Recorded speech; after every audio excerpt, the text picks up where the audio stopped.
lo que vemos ahí como asociación de maestros. Bueno, bienvenidos, bienvenidas. Vamos a dar inicio a la presentación de este segundo libro del colectivo. La idea es, bueno, decir unas palabras de agradecimiento. Después, Rogelio, tomás vos la palabra. La idea, Vicky, es que vos después nos hagas como una introducción de lo que conocés y de lo que ya sabes del colectivo, que nos venís acompañando incluso con el primer libro. Después van a estar Caro, Vero y Patricia haciendo una síntesis y una reunión acerca de lo que es el conjunto, digamos, de este segundo libro. Y Patricio, nos gustaría que después nos des un cierre y una conclusión, que también nos venís acompañando y nos conocés desde el principio. Contarles también que ayer Historias Desobedientes cumplió 3 años. El 25 de mayo del 2017 fundamos lo que se conoce como Historias Desobedientes, familiares de genocidas por la memoria, la verdad y la justicia. Y bueno, y hoy estamos sacando nuestro segundo libro. Agradecer primeramente a Leopoldo, que está ahí en el detrás de cámara y que me tuvo toda la paciencia del mundo con esto de armar una presentación virtual. A Julie August, que también estuvo trabajando incansablemente con el tema del diseño, con el tema de la difusión, y a Piki, que se anda moviendo también por las redes. Agradecerle, bueno, en realidad es como una concatenación de agradecimientos, porque Pocho Brizuela, el secretario de Derechos Humanos de La Rioja, recibe parte tuya, Horacio, mi contacto, y a partir de ese momento nosotros podemos llevar las Historias Desobedientes a La Rioja y ahí conocerlo a Rogelio, que vino a la presentación del libro en La Rioja, y ahí nace como el sueño de editar este libro, de que es la desgrabación de lo que fue el primer encuentro internacional de historias desobedientes.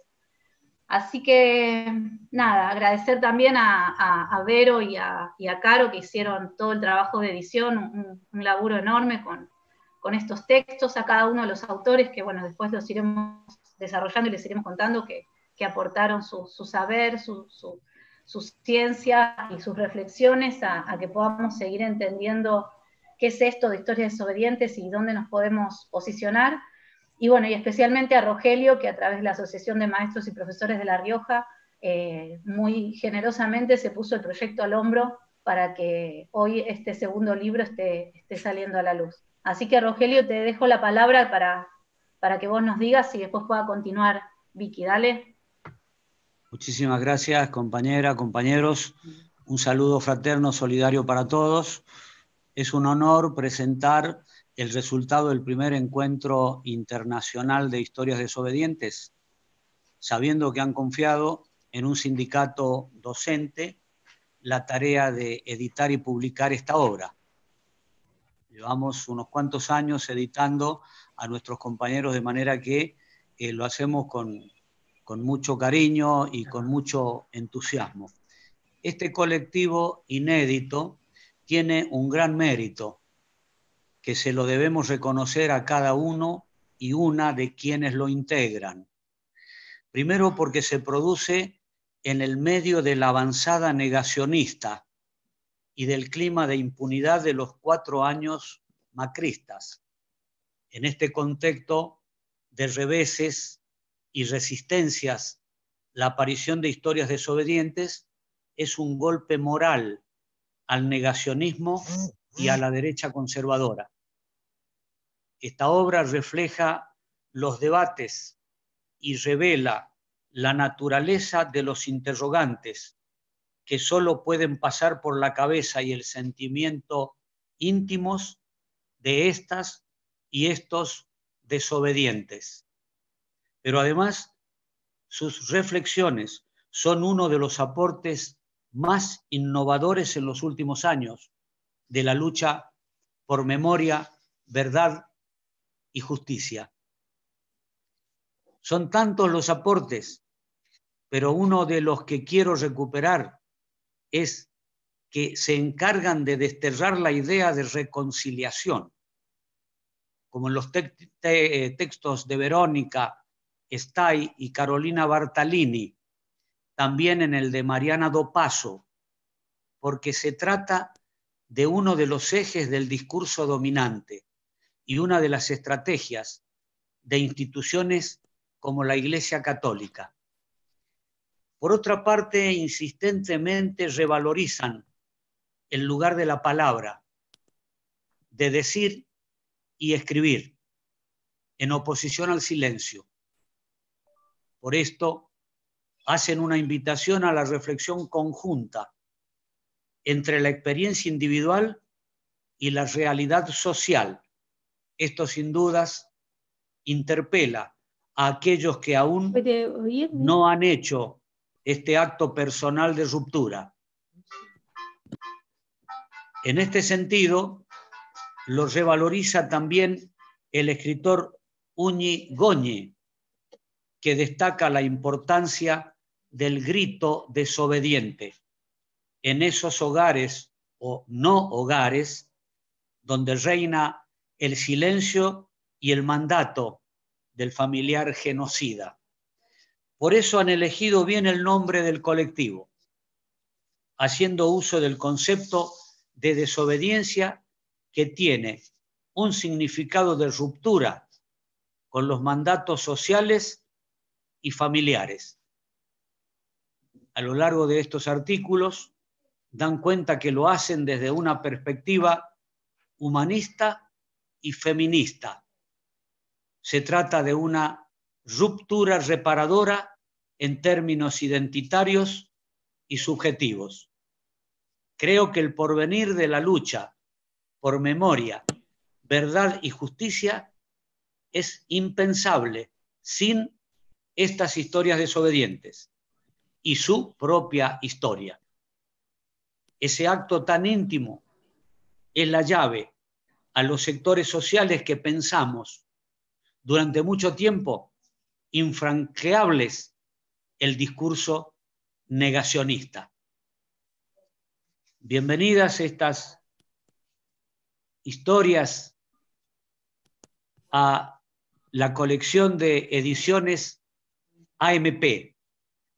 Para nosotros es un orgullo poder tenerlos entre nuestros libros, de manera que para un sindicato del interior profundo de la República Argentina, combativo y clasista, significa mucho el desafío de poder publicarlas, hermanos y hermanas desobedientes. Gracias, muchas gracias por confiar en nosotros.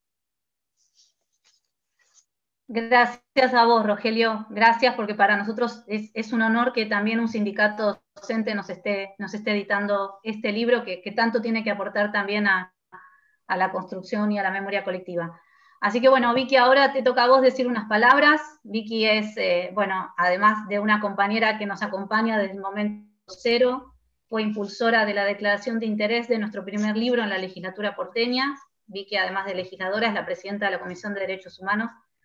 Y además sos nieta restituida, y yo creo que no es casualidad que hoy estén Horacio y Vicky también acompañando en este libro, porque me parece que vivencialmente son los que más se pueden aproximar a lo que implica ser un hijo desobediente en lo que tiene que ver con la naturaleza y con la idiosincrasia, ¿no? de esta condición. Así que Vicky, te dejo la palabra. Gracias, Ana.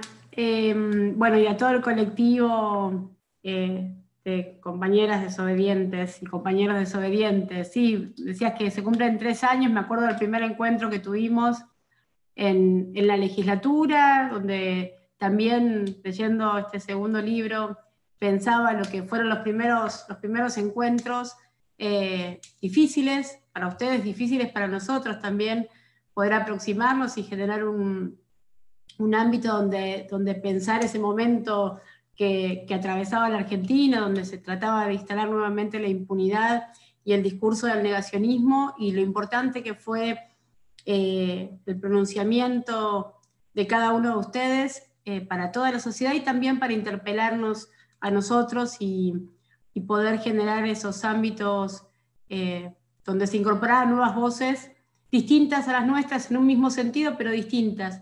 Creo que desde el primer encuentro a este segundo libro, claramente fuimos construyendo un trabajo y nos fuimos encontrando también en muchas luchas que que fueron necesarias también en esos años donde se trató de instalar esta impunidad. Y pensaba que algo que me pasó cuando leí el primer libro, que estaba el lenguaje inclusivo, digo, no solamente desobedecer el mandato de los represores y del silencio, sino también dar esa discusión profunda desde ese lugar en el que nos parábamos todos, y fue lo primero que me llamó la atención del primer libro de Historias Desobedientes, ¿no? Que estaba el lenguaje inclusivo.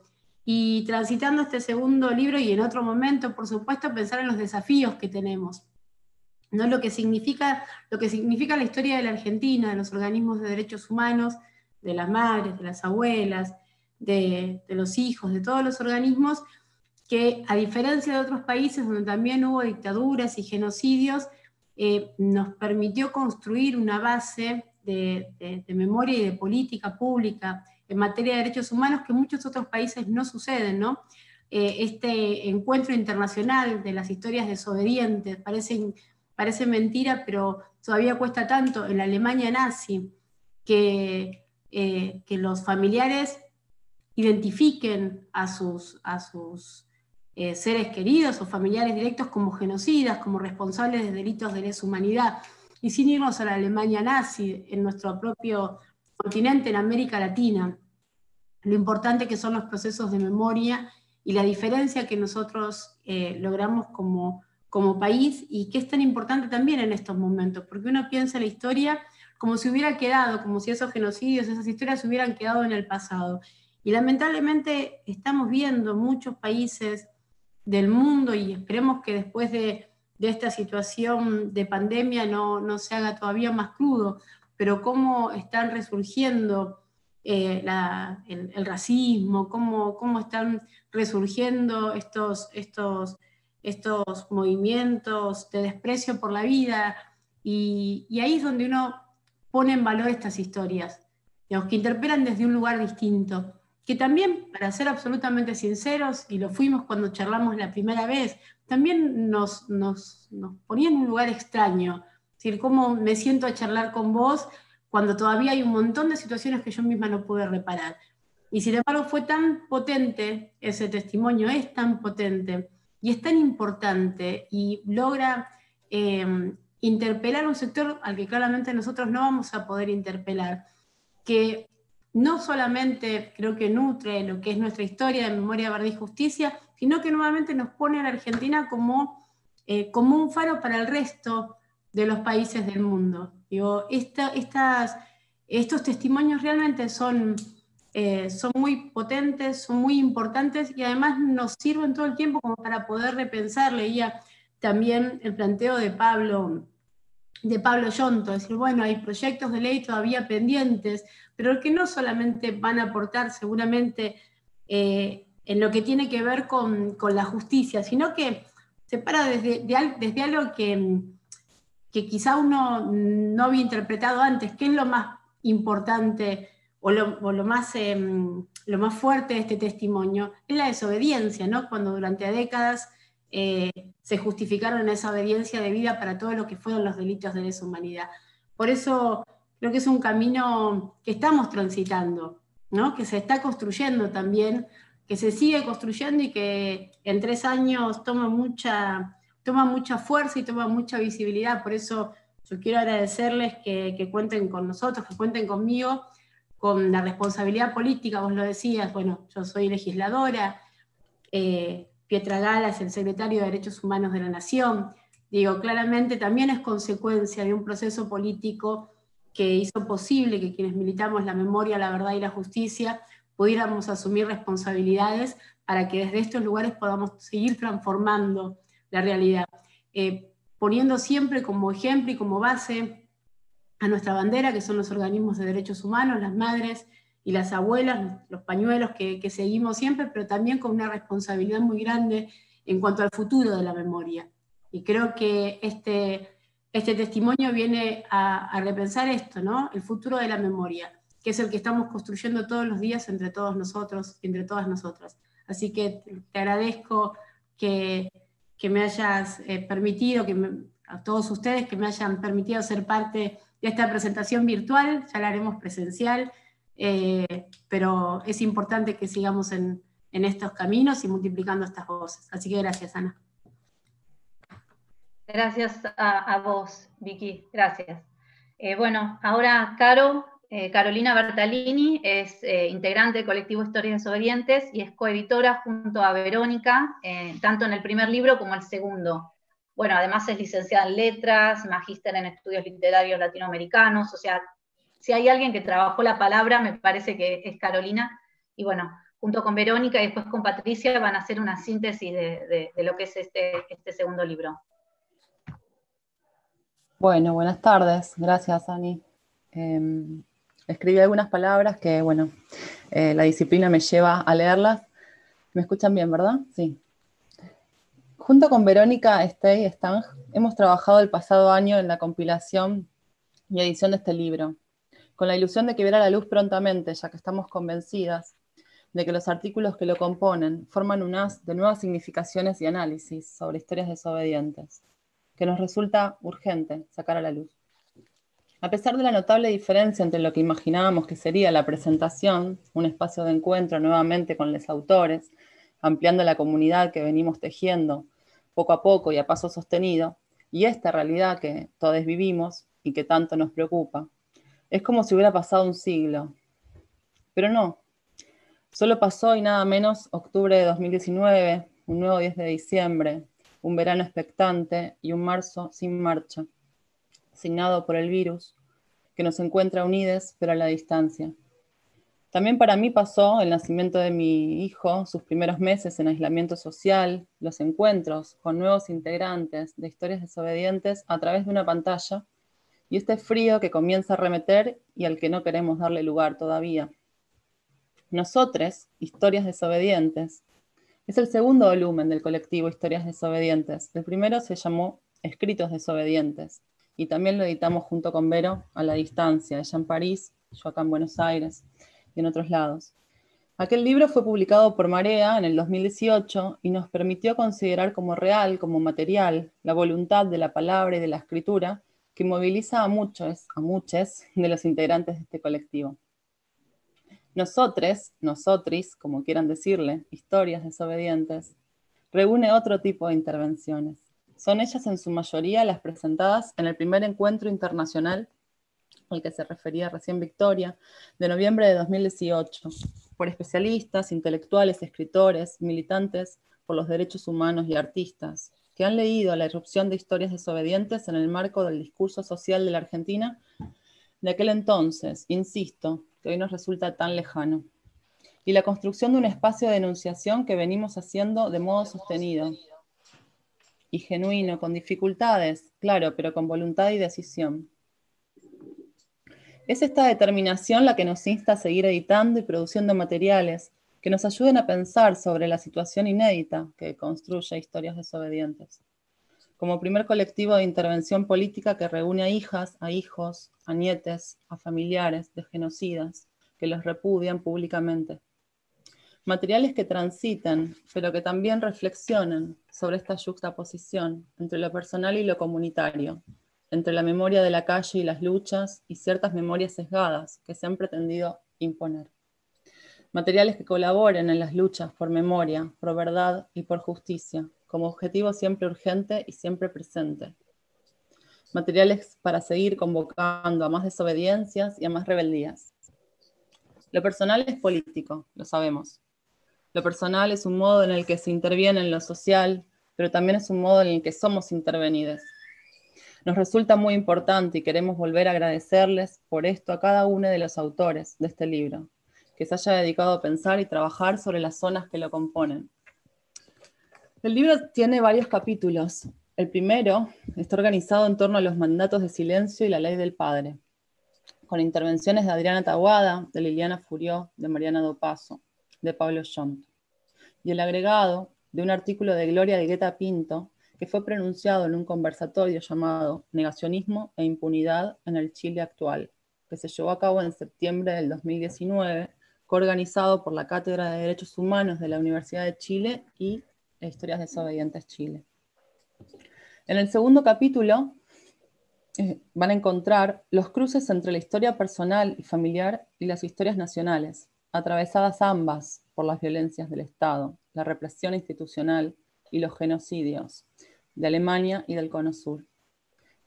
Aquí encontrarán y podrán leer la intervención de Nora de Cortiñas, que tan gentilmente nos visitó en aquel encuentro, de Victoria Enato, de Historias Desobedientes Chile, de Lizzie Raggio, de Historias Desobedientes Argentina, y de Alexandra Senft, nieta de un jerarca nazi que fue juzgado, quien vino especialmente a Alemania para el encuentro y compuso, que vino de Alemania para el encuentro, y compuso un relato ensayístico sobre la vital revisión de los silencios y de los tabúes para la genuina construcción de la vida común. En el tercer capítulo es paradojal porque habla sobre la edición de Escritos Desobedientes, que entonces presentamos con Florencia Gibaja Álvarez de Editorial Marea. Y se agrega la intervención de Uki Goni sobre el papel del Buenos Aires Herald y las microresistencias al poder concentracionario. También un ensayo de Verónica Stang que retoma varios aspectos de la condición oximorónica de Historias Desobedientes y las diversas capas de contradicciones. Finalmente repusimos para concluir las dos intervenciones del final, de las conclusiones, que fueron leídas y retocadas, trabajadas por Ana Beresín y por Daniel Feierstein. A todos, les agradecemos muchísimo. Quisiera remarcar la labor y el compromiso de Verónica en este trabajo compartido y su tarea sustancial en la Fundación de Historias Desobedientes de Chile. Verónica es una compañera con quien me siento siempre honrada de trabajar y con quien aprendo muchísimo, especialmente en un trabajo que, si bien fue a la distancia, fue sostenido y compartido en un momento muy especial. Creo que este cruce no solo amplía el alcance de la desobediencia, sino que también nos permite imaginar una existencia en otros países, más allá de Argentina, más allá de Chile, más allá de América Latina. Creo que podemos y necesitamos ser cada día más quienes, como vivimos muchas de mi generación, crezcamos bajo las consignas y la lucha sostenida y ejemplar de los organismos de derechos humanos. Y personalmente quisiera que la labor de Historias Desobedientes, que retrata este libro, pudiera convertirse en un aporte, aunque desde un lugar diferente, en las luchas por un presente y por un futuro más justos, más igualitario. Antes de concluir, no quiero dejar de agradecer el trabajo especial de Julie Agos en la diagramación y el diseño del libro, a la Asociación de Maestros y Profesores de La Rioja por haberse puesto el hombro en la edición y esta presentación virtual y la difusión, y sobre todo la presencia invaluable de Victoria Montenegro, de Horacio Pietragala y de Rogelio de Leonardi y de Patricia Violi. Muchas gracias. Sin más, le doy la palabra a Vero y la presento, que es fundadora e integrante, como ya dije, de Historias Desobedientes de Chile. Es doctora en Lengua y Literatura Francesa y es profesora de la Universidad de París 8, desde donde nos habla. Y luego a Patricia Violi, que es profesora de Semiótica en la Universidad de Bolonia y hace varios años trabaja y nos viene acompañando, hace varios años también, proyectos sobre temas de memoria y trauma en Chile, Argentina y Colombia. Bueno, muchas gracias. Vero, es tu turno. Muchas gracias, Caro, y gracias a todos ustedes por este espacio de diálogo. Fue efectivamente en colaboración con Carolina Bartalini que tuve el honor de participar en la edición de este segundo libro del colectivo Historias Desobedientes. Este trabajo conjunto que emprendimos nuevamente tiene varias implicaciones. En lo personal, refuerza un vínculo de profunda amistad, cariño y complicidad intelectual entre ambas. En el plano colectivo, esta labor mano a mano es significativa porque simboliza la estrecha colaboración que existe entre los desobedientes de Chile, grupo al cual pertenezco y que en razón de las particularidades de nuestro país está aún en proceso de construcción, y los desobedientes de Argentina, nuestros hermanos mayores, de los cuales tenemos tanto que aprender. De modo más general, me parece que este segundo volumen tiene implicaciones políticas en el más amplio sentido del término, en la medida en que plantea explícitamente el problema de la inserción de los desobedientes como actor colectivo en la sociedad. Lo personal es político, recordaba Carolina, citando una frase que podría considerarse como definitoria de nuestro colectivo. Pero el paso de un ámbito a otro, de lo personal a lo político, como sabemos, no se produce de modo inmediato. No todo lo personal logra politizarse y no todo lo político toma en cuenta las individualidades que representa o debería representar. El libro que hoy presentamos se interroga justamente sobre las condiciones de transformación de lo personal en político. Para reflexionar al respecto, qué mejor objeto de estudio que nuestro propio colectivo, basado en la politización no solo de lo personal, subjetivo e íntimo, sino de todo aquello que es por definición lo más marginalizante. Pero más allá de nuestro colectivo, me parece que este libro aporta contribuciones muy valiosas para la filosofía, la sociología o en mi caso la semiótica de lo político. Después de haber leído, releído y releído en tanto coeditora el conjunto de textos que componen este volumen, creo poder identificar algunas pistas de reflexión en torno a esa pregunta que atraviesa el libro en su conjunto. ¿De qué modo lo personal puede efectivamente volverse político? Porque lo personal es en principio una trama intricada de rasgos que determina la unicidad de cada cual. Y es solo cuando algunos de esos rasgos se comparten que lo colectivo empieza a tomar forma. Una característica personal que no se comparte constituye la marca de una individualidad, pero no necesariamente el germen de lo político. El pronombre mismo que da título a este libro, nosotros, nosotres, da cuenta del esfuerzo por reconocer aquellos rasgos que nos reúnen y nos definen como colectivo. En particular, los textos que componen la primera parte explicitan esos rasgos estructurados, obviamente, en torno al eje fundamental de la desobediencia. Nosotros somos, antes que nada, los desobedientes. Es por esa puerta que entramos en lo político. Y como lo muestran las distintas contribuciones, la desobediencia en tanto rasgo compartido implica, en nuestro caso, la transgresión de reglas y normas primordiales de la cultura. Honrarás a tu padre y madre.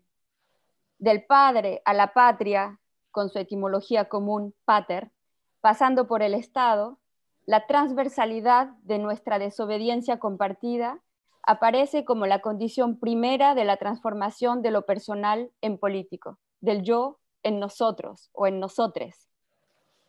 Ahora, compartir ciertos rasgos implica necesariamente no compartir otros, porque somos distintos, porque cada cual es único y porque esa es la condición misma de la alteridad. Esas características individualizantes confieren a lo personal su carácter irreductible. Ellas, como sabemos, no dejan de estar presentes en lo colectivo, de enriquecer el intercambio, de dificultarlo a veces, pero sobre todo de alimentar la infinita diversidad de las historias, de nuestras historias. El título de la segunda parte del volumen, No me contéis cuentos, que vengo de muy lejos, retoma estos versos de León Felipe porque sus distintos autores vienen en efecto de muy lejos, remitiéndonos así a otros lugares, Alemania, Chile, Argentina, a otros periodos, la dictadura, el nazismo y a extremas experiencias. Cada uno de esos autores deconstruye los cuentos que le contaron y con los que a veces trataron de adormecerlo para mostrarnos el camino, en principio íntimo y solitario, que lo condujo al territorio común de la desobediencia. En esta parte se plantea precisamente el problema de la identidad de un colectivo basado en un conjunto de alteridades. Este problema conlleva cuestiones éticas que estamos lejos de haber resuelto. Sin embargo, las distintas contribuciones permiten suponer que el paso de lo personal a lo político implica la atenuación, la negociación y sobre todo el respeto de todo aquello que nos distingue, teniendo siempre como horizonte aquello que nos reúne, porque eso que nos reúne, íntimo y sin embargo compartido, en eso radica el germen de lo político. Compartir ciertos rasgos, decía, es la primera condición de acceso a lo político. Reconocer y modular las diferencias es la segunda condición. Según lo que este libro sugiere, la tercera condición sería la exploración de una dimensión que se puede llamar metadiscursiva. Me explico. Los escritos desobedientes, nuestro primer libro, marcó el surgimiento del colectivo en la medida en que en él los distintos autores afirmaban su existencia enunciándose individual y grupalmente. Pero nuestra consolidación como actor político se produce, creo, en el paso de un colectivo que se enuncia a un colectivo que se piensa. Decir el pensar primero, para luego, tomando distancia y altura, pensar el decir. Tal es el objetivo de la tercera parte del volumen, La palabra en acción, que reflexiona sobre las implicaciones del decir mismo. Una cuarta y última condición, y con esto llego al final, una condición fundamental para la transformación de lo personal en político, me parece ser la apertura del diálogo con otras formas de lo personal y con otras formas de lo político. Mientras que los escritos desobedientes fueron redactados exclusivamente por miembros del colectivo, Nosotros, Historias desobedientes, contiene textos de personas exteriores a él. Es ese diálogo que constituye la particularidad, digamos, más evidente de este volumen. Es ese diálogo lo que en última instancia nos permite acceder plenamente a lo político. A todos y cada uno de los autores, militantes de los derechos humanos, abogados, académicos, editores, periodistas, que de ese modo nos tienden la mano a nosotros, que venimos de tan lejos, no podemos sino decirles, una vez más, e insistiendo en el alcance político de ese gesto, gracias. Resumiendo, yo diría que este libro plantea las condiciones de transformación de lo personal en político en los siguientes términos. Lo personal se vuelve político cuando se comparte. Lo personal se vuelve político cuando se reconocen y se respetan las diferencias. Lo personal se vuelve político cuando se enuncia y se piensa a sí mismo. Lo personal se vuelve político cuando se abre al diálogo. Lo demás, que no es lo de menos, está por verse. ¿Cómo seguimos? ¿Por dónde? ¿Con qué medios? Como escribíamos con Carolina en el prefacio, que cito, Historias desobedientes no solo nace o se autoengendra a partir del silencio, la vergüenza y todo aquello cuyo destino era permanecer oculto, sino que se gesta bajo el signo de lo desconocido, de lo que aún queda por construir y para lo cual no contamos con orientaciones certeras. Nacimiento, pues, bajo X. Esa X que figura en el título de este nuevo libro y que condensa nuestro propio enigma como colectivo. Gracias, Verónica, Stey. Gracias, Caro. Le vamos a dar la palabra ahora a Patricia, que se está contactando desde Italia, desde Bolonia, si no me equivoco, pero que nos va a hablar en español para que la podamos entender. Así que, Patricia, bienvenida. Ella es profesora de semiótica, hace varios años que trabaja en proyectos sobre temas de memoria y trauma en Chile, Argentina y Colombia, ¿verdad? Y tenés publicados varios libros sobre esta temática y bueno, nada más queremos que escuchar tus reflexiones porque también hemos compartido espacios acá en Argentina, en alguna que otra visita tuya, así que te cedo la palabra y te escuchamos. Muchísimas gracias, estoy muy contenta, honorada y un poco emocionada de hablar esta noche para mí con ustedes. Yo conocí el colectivo, creo, desde que empezó, porque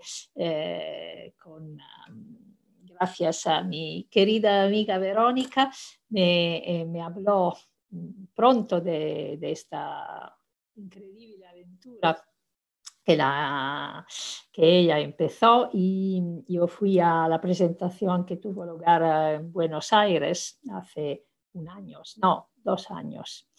Y que estaba la presentación del primer libro del colectivo.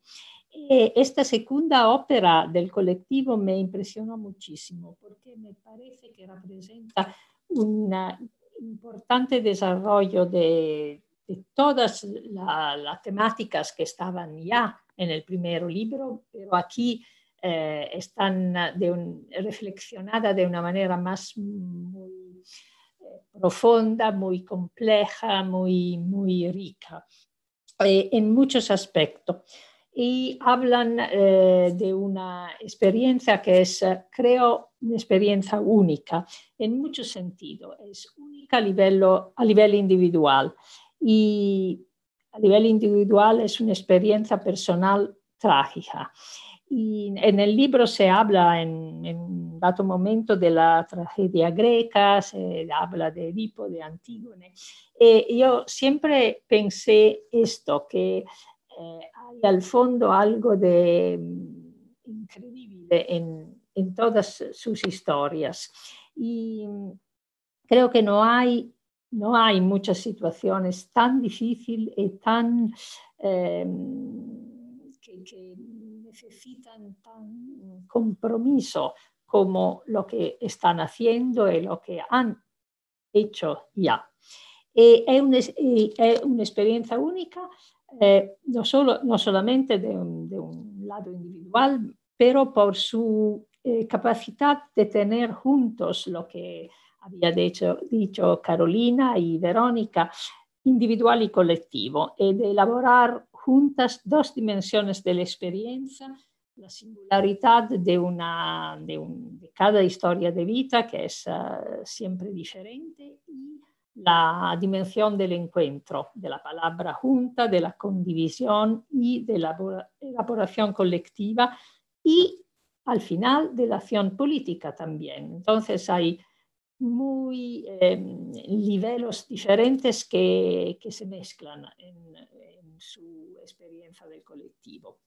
Esta mezcla me parece excepcional y me parece una experiencia histórica única en verdad, porque hay en Italia, en Alemania también, hijos, hijas, nietos, nietas de nazisti o de fascistas que tomaron distancia de sus padres o de sus abuelos, pero fue siempre una posición individual. Nunca hubo, creo, por lo que sé, algo similar a un movimiento que es al mismo tiempo un movimiento político, pero es un movimiento personal. Y entonces me gustó, me impresionó. Hubo muchas palabras que me impresionaron, muchos temas. Entonces pensé de atravesar con ustedes esta noche algunas palabras, parejas de palabras. La primera pareja son vergüenza y culpa, que recurren en algunos artículos y que creo son la experiencia básica de lo que viviste todas y todos. Y vergüenza y culpa son las palabras que se usan cuando en psicología se habla del abuso. Y creo en verdad que su experiencia de vida fue una experiencia de abuso, y el abuso siempre se acompaña con la solitud y el silencio. Entonces creo que no se puede hacer una operación de distanciamiento, de rechazo con los vínculos fundamentales de su familia en solitud y en silencio. Todo lo que todos y todas lo que lo hicieron, a menudo se hicieron este percurso en análisis, entonces en todo modo no en solitudine, como búsqueda individual, pero ustedes como colectivo inventaron o practicaron una forma diferente, la forma de un encuentro y de una condivisión entre más que una persona. La experiencia del análisis es una experiencia de intersubjetividad muy, muy intensa, pero creo que la intersubjetividad del colectivo fue algo diferente. Y aquí hay, en mi opinión, el marco de género más fuerte de su experiencia. Yo sé que hay varones también en el colectivo, pero cuando pienso al marco de género, no pienso que debe ser solamente de mujeres, pero es un marco de género. Y me ocurrió pensar que en Italia en los años 70 y 80, cuando el movimiento de mujeres empezó, la práctica que fue inventada era una práctica de palabra muy particular, la práctica de autoconciencia entre mujeres. Era una práctica de pequeños grupos de mujeres que se encontraban para confrontar a partir de su experiencia individual, para confrontar estas experiencias y para hacer una forma de elaboración colectiva, de grupo. Yo creo que la autoconciencia feminista fue la primera práctica de elaboración colectiva, en el sentido que ustedes practican una elaboración colectiva que al mismo tiempo personal y política. Y el slogan de personal y político, del cual Verónica también describió todas las dimensiones, empezó en la práctica feminista de la autoconciencia, donde precisamente en conectar su experiencia personal con una dimensión que era intersubjetiva, la que era política también. Entonces, la segunda pareja de palabras es individual y colectivo, personal y político. Si quieren, no son lo mismo, pero se conectan. La historia individual de cada uno y de cada una de ustedes es una historia íntima, secreta, que se hace compartida. Y en esta compartición se hace pública. Se hace pública no de una manera directa, porque no creo que ninguna de ustedes quiere hablar públicamente de su experiencia, o sí, o no necesariamente, pero se hace pública porque permite en el momento en el cual se habla, se comparte, de comprender mejor en sí misma a través de la experiencia de una otra o de un otro. Entonces es una verdadera experiencia de intersubjetividad. ¿Cuál es el papel de la palabra en esto? Decir es hacer, como lo dije en la filosofía del lenguaje, que Verónica conoce muy bien, y como lo dice Carolina y Verónica antes. Pero aquí no tenemos una pareja de 3 palabras, porque hay pensar también, como se decía antes. Entonces, la palabra creo que en su colectivo tiene un valor político, no solamente como denuncia y como testigo, ma como vera reflexión ética y política. El colectivo creo que muestra en este libro una idea muy articulada de lo que es la política. Claro, la política es acción directa, estar en la manifestación, tener un lugar de reencuentros políticos, iniciativas, pero también es reflexión, y reflexión sobre la complejidad ética de la desobediencia. Creo que este es como un nivel que en este libro se siente mucho, se desarrolla mucho. Y mi última pareja de palabras es amor y repudio. Es un otro oxímoro que quizás lo más difícil, por encima todos los oxímoros que caracterizan esta colección, como dice muy bien Verónica. Creo que el rechazo de su familia no es sencillo, nunca es sencillo, aunque ni siquiera los padres fueron violentos y fueron malos. Pero si había vínculos de amor, no es solo más difícil, es en verdad trágico. Imagino que en este caso van a ser más fuertes los sentimientos de culpabilidad, de vergüenza y el sentimiento de base de una ambivalencia muy fuerte entre la necesidad de tomar distancia y el vínculo de los sentimientos.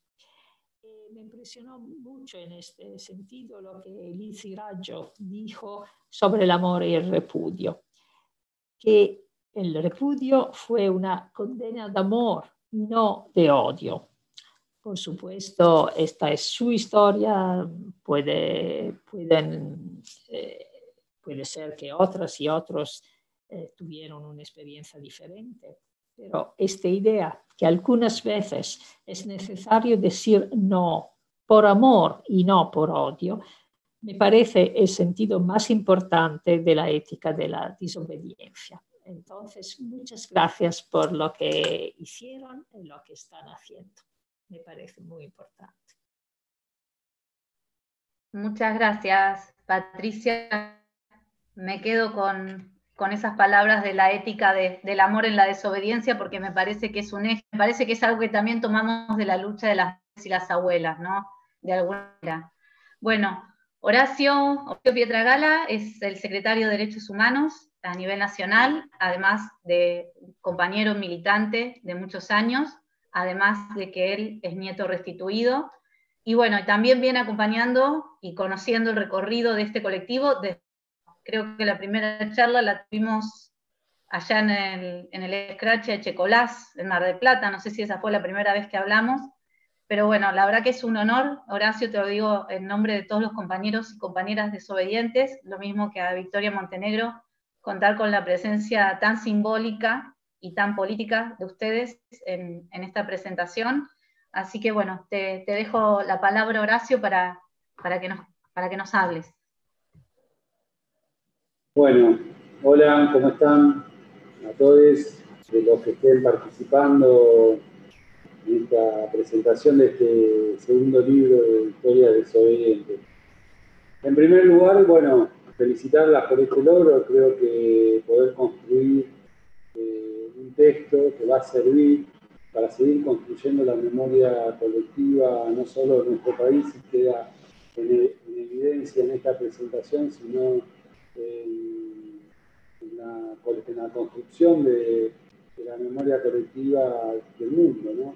Creo que primero, antes que nada, quería felicitarlos a ustedes, felicitarlos por el coraje, que siempre se los digo.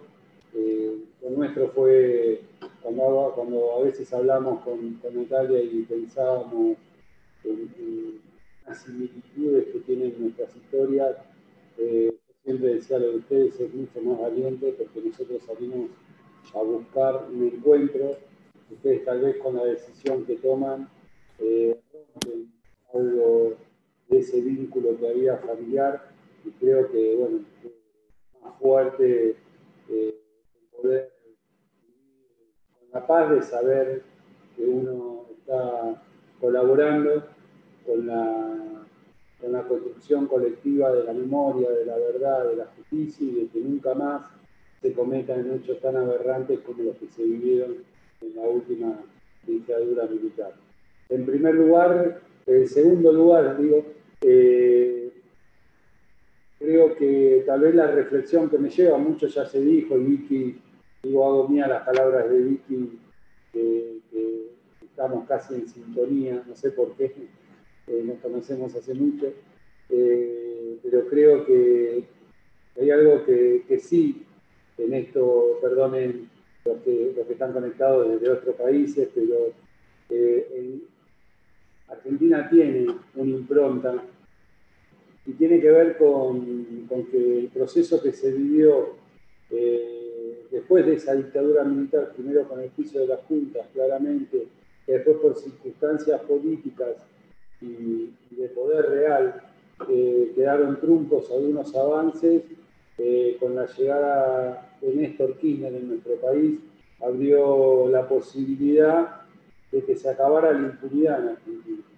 Eso hizo que, por ejemplo, los juicios de lesa humanidad, los juicios hacia los genocidas, en empiecen a funcionar de vuelta, empiecen a devolverle al pueblo argentino, a la sociedad argentina, la verdad histórica, empiecen a devolverle la posibilidad a un ex detenido de declarar en ese juicio, a un familiar de poder hacer un poco de reparación simbólica y real y concreta, que es declarar ante un juicio y poder denunciar lo que vivió como familiar de una víctima del terrorismo de Estado.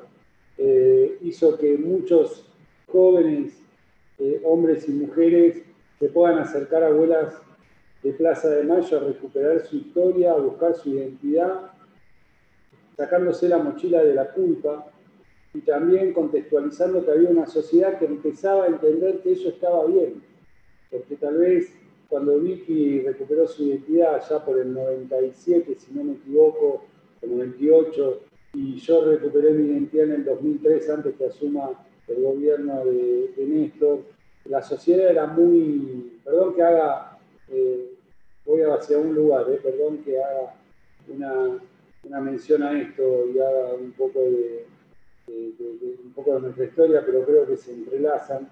La sociedad nos insultaba cuando muchos hombres y mujeres buscaban a recuperar nuestra identidad, ¿no? Decían, ¿cómo le podíamos hacer eso a las personas que nos criaban? Y creo que toda esa visibilidad y todo ese impacto que tuvo la sociedad de entender que acá no había habido una guerra, que acá no había dos demonios, que acá había habido un golpe de Estado, que acá había delitos de lesa humanidad, hizo también un cambio fuerte y cultural en esa sociedad, pero que también caló hondo en una generación, que es la nuestra, Analía, que es la de muchos de nosotros, que pudimos romper con ciertas circunstancias, y más ustedes que vivían en una familia donde había cosas que se ocultaban, donde había verdades que no se decían, y creo que ese proyecto político y esa emancipación de las políticas de derechos humanos hizo que ustedes también se puedan liberar, ¿no? Y creo que esto es un símbolo,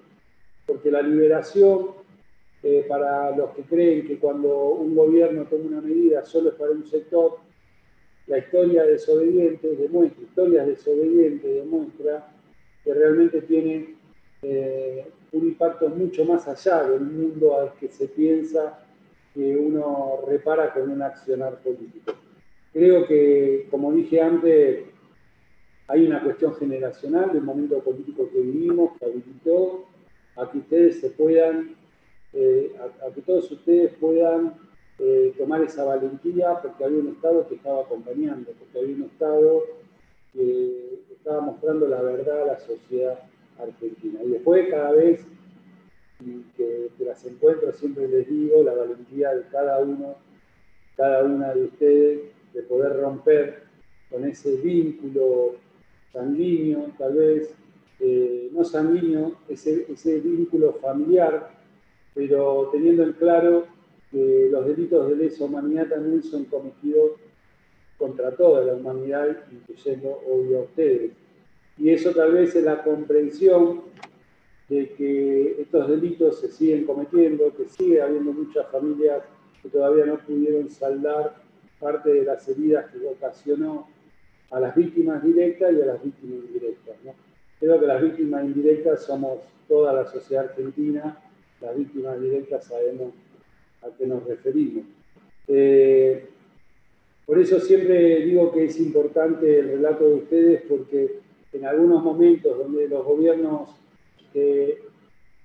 vienen a romper de vuelta con ese avance en política de derechos humanos, con esos logros que se tienen, y fue justamente cuando ustedes más se empezaron a organizar, ¿no? Si hacemos la cuenta, ustedes se organizaron en un momento que políticamente tal vez era el más difícil, y creo que tiene que ver, claramente, porque otra vez querían volver, quienes nos gobernaban, a volver a instalar teorías que ya habían sido superadas por gran parte de la sociedad, y eso quedó demostrado, por ejemplo, en lo que se llamó el 2x1, que fue el intento de impunidad encubierto del gobierno de Macri sobre los genocidas, ¿no? Y toda la sociedad argentina salió a la calle a manifestar. Y ahí nos encontramos también con Analía, con muchas de ustedes marcharon, me acuerdo, con una bandera.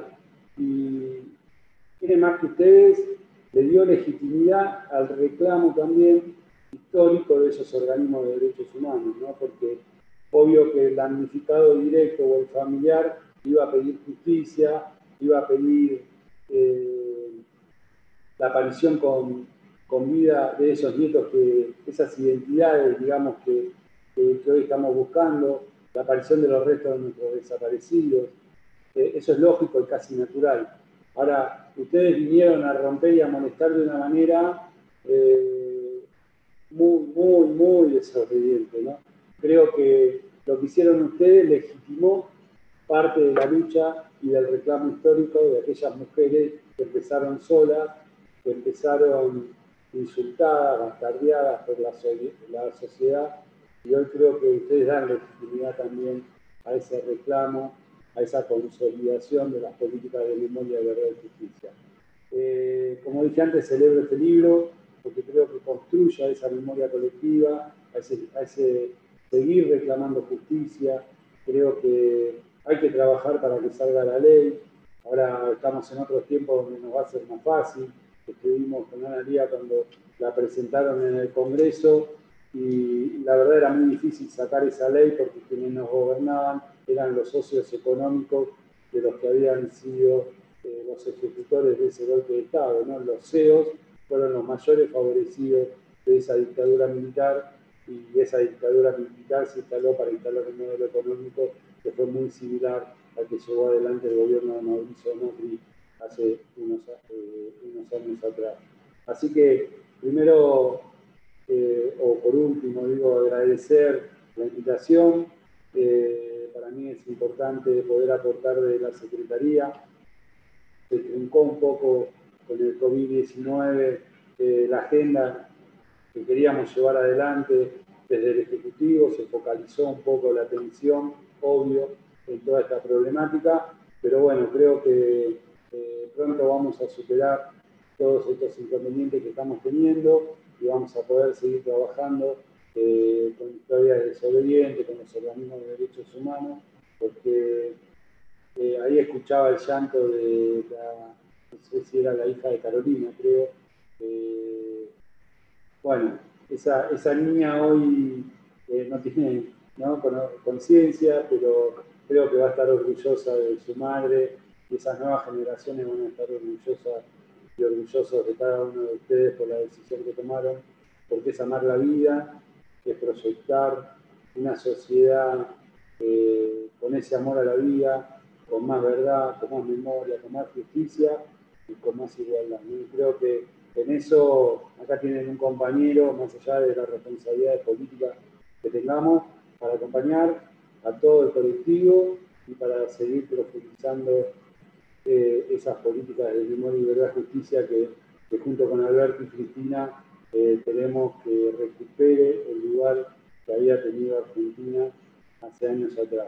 Ustedes son parte de ese eslabón, un eslabón nuevo, pero que son parte de ese eslabón para seguir profundizando esas políticas, y este libro creo que aporta a eso. Así que muchísimas gracias por la invitación, felicitaciones por este libro.